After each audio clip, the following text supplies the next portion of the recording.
A head full of hair is a crown of glory that every man wants to wear. But अगर hair fall होने लगे, hair loss की problem create हो जाए या गंजेपन तक बात पहुंच जाए तो ये एक बहुत ही बड़ी समस्या का विषय बन जाता है, खास करके पुरुषों में। Hello everyone, I am doctor Neha, clinical and aesthetic dermatologist, और आज इस वीडियो में हम बात करेंगे पुरुषों में होने वाले हेयर फॉल, हेयर लॉस या गंजेपन के बारे में। इस वीडियो में हम स्टेप बाय स्टेप बात करेंगे कि हेयर लॉस या हेयर फॉल कितने प्रकार का होता है, उसके मुख्य कारण क्या होते हैं, वह दिखता कैसा है, और साथ ही इसकी रोकथाम व इलाज के बारे में। तो सबसे पहले हमें ये समझना होगा कि हेयर फॉल या हेयर लॉस कितने प्रकार का होता है। अगर ब्रॉड कैटेगरी में साइंटिफिकली इसे डिवाइड किया जाए तो हेयर लॉस दो ही मुख्य प्रकार का होता है, non scarring hair loss and scarring hair loss. सबसे पहले scarring hair loss. Scarring hair loss होता इसीलिए है जब हमारी बॉडी की जो प्रतिरोधक क्षमता है, यानी जो हमारी इम्यूनिटी है, वो कुछ गलत तरीके से या ज्यादा काम करने लग जाए।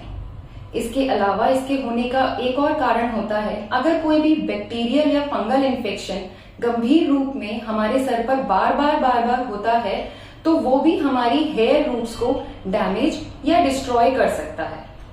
इस स्कारिंग हेयर लॉस में स्किन और उसके साथ साथ हेयर रूट्स नष्ट हो जाते हैं, जिसकी वजह से हेयर रीग्रोथ का जो पोटेंशियल है वो पूरी तरह से क्षीण हो जाता है। दूसरी मुख्य कैटेगरी जो होती है, जो सबसे ज्यादा आमतौर पर देखी जाती है, वो होती है नॉन स्कारिंग हेयर लॉस। इस कैटेगरी में कॉमनली इन्वॉल्व होने वाले जो हेयर लॉस के प्रकार हैं वो होते हैं एंड्रोजेनेटिक एलोपेशिया या male pattern hair loss, telogen effluvium और एलोपेशिया एरियाटा। एंड्रोजेनेटिक एलोपेशिया जो कि हमारी जेनेटिक्स या हार्मोनल एक्टिविटी की वजह से होता है। टेलोजन इफ्लूवियम जिसका मुख्य कारण कोई बीमारी, कोई फिजिकल या मेंटल स्ट्रेस या न्यूट्रिशनल डेफिशिएंसीज होते हैं। तीसरा होता है एलोपेशिया एरियाटा जो कि हमारी बॉडी की प्रतिरोधक क्षमता की डिसबैलेंस की वजह से ही होता है, परंतु इसमें कोई भी स्कारिंग नहीं होती।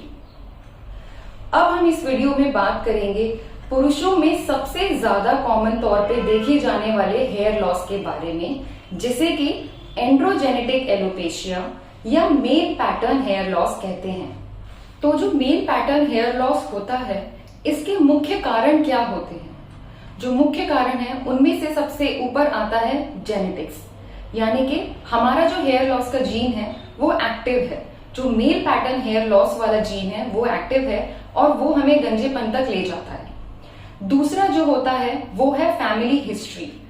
अगर किसी के भी पिता की साइड के या माता की साइड के पुरुषों के जो कि हमारे ब्लड रिलेटिव्स हैं, उनमें ये समस्या देखी जाती है तो बहुत ज्यादा संभावना है कि हमें भी ये समस्या देखी जा सकती है। इसके कहने का मतलब ये बिल्कुल भी नहीं होता कि अगर हमारे चाचा, ताऊ या बाबा और माता की साइड से मामा या नाना जी को गंजेपन की समस्या है तो हम गंजे होंगे ही होंगे। ये एक संभावना है जो ज्यादा होती है अगर हमारी फैमिली हिस्ट्री इस प्रकार की है। तीसरा जो कारण है वो होता है हमारे एंड्रोजेंस या फिर मेल हॉर्मोन्स। पुरुषों की बॉडी में एक मेल हार्मोन होता है जिसे कि टेस्टोस्टेरॉन कहते हैं। ये हार्मोन कन्वर्ट होता है डाईहाइड्रोटेस्टोस्टेरॉन नामक दूसरे हार्मोन में, जो कि हेयर रूट्स को मिनिएचराइज करता है और आगे चल के वो खत्म होती चली जाती है। अब ये दोनों चीजें मिलकर करती क्या है? जो मेल पैटर्न हेयर लॉस में होता है वो है मिनिएचराइजेशन ऑफ हेयर फॉलिकल्स। हमारे जो बाल हैं, बालों की जो जड़ें हैं, वो एक साइक्लिकल पैटर्न में चलती हैं। बालों की जड़ से एक बाल उगना शुरू होता है, वो मोटा और लंबा होता चला जाता है, अपनी एक पूरी साइकिल पूरी करता है, उसके बाद में वो एक रेस्टिंग फेज में जाता है और अपनी साइकिल कंप्लीट हो जाने के बाद में वो झड़ जाता है।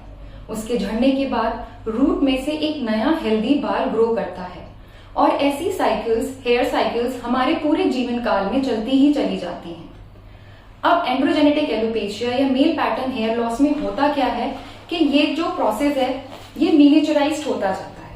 हर साइकिल के साथ में आपका जो मोटा और लंबा हेल्दी बाल है वो पतला और छोटा होता चला जाता है, साथ ही साथ हेयर साइकिल की जो ड्यूरेशन है वो कम होती चली जाती है। अंततः होता क्या है कि कुछ साइकिल्स के बाद में आपका बाल इतना पतला या इतना छोटा हो जाता है कि वो ग्रो ही नहीं कर पाता, और उसके ग्रो ना कर पाने की वजह से धीरे धीरे रूट्स भी सिकुड़ती चली जाती हैं और एंड में वो विलुप्त हो जाती हैं। ये मेन कारण होते हैं हमारे मेल पैटर्न हेयर लॉस के। इसके अलावा कुछ और कंट्रीब्यूटिंग फैक्टर्स भी होते हैं, जैसे कि स्मोकिंग, स्ट्रेस, न्यूट्रिशनल डेफिशिएंसीज। अब ये जो कारण है ये मेल पैटर्न हेयर लॉस कर नहीं सकते, पर अगर ये सारी चीजें हमारे जीवन शैली में मौजूद होती हैं तो ये मेल पैटर्न हेयर लॉस को फास्ट कर देती हैं। यानी कि अगर हमारे हेयर लॉस या हेयर फॉल है तो वो ग्रेजुअल होने की बजाय काफी रैपिडली होने लगेगा, और जो एंड रिजल्ट हमारा 10 साल में आने वाला है वो हो सकता है कि 4 से 5 साल में ही हो जाए। इसके अलावा ये चीजें जो करती हैं वो ये है कि अगर किसी भी व्यक्ति को मेल पैटर्न हेयर लॉस की संभावना है तो उसको जल्दी प्रेसिपिटेट कर देती हैं। अगर कोई व्यक्ति स्मोकिंग करता है तो हो सकता है कि उसके पिताजी या चाचा या मामा को 30 या 35 साल की उम्र में हेयर फॉल या गंजेपन की समस्या आई हो, पर अगर स्मोकिंग और स्ट्रेस जैसी कुछ चीजें उनकी जीवन शैली में मौजूद हैं तो ये 20 या 25 साल की उम्र में भी समस्या शुरू हो सकती है।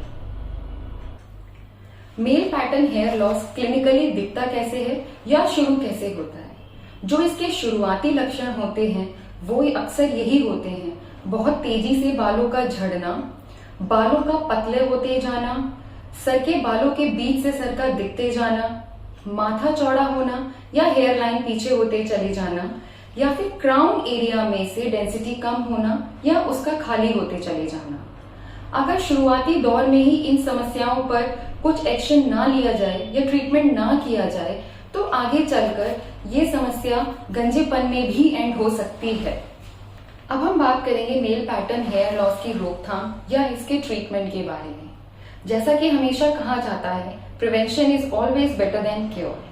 तो द अर्ली मैनेजमेंट और the early treatment strategies are the best treatment options to prevent baldness from happening. यानी कि जितनी जल्दी हम इसका मैनेजमेंट या ट्रीटमेंट शुरू करेंगे, हमारे बाल्ड हो जाने के चांसेस उतने ही कम होते चले जाएंगे।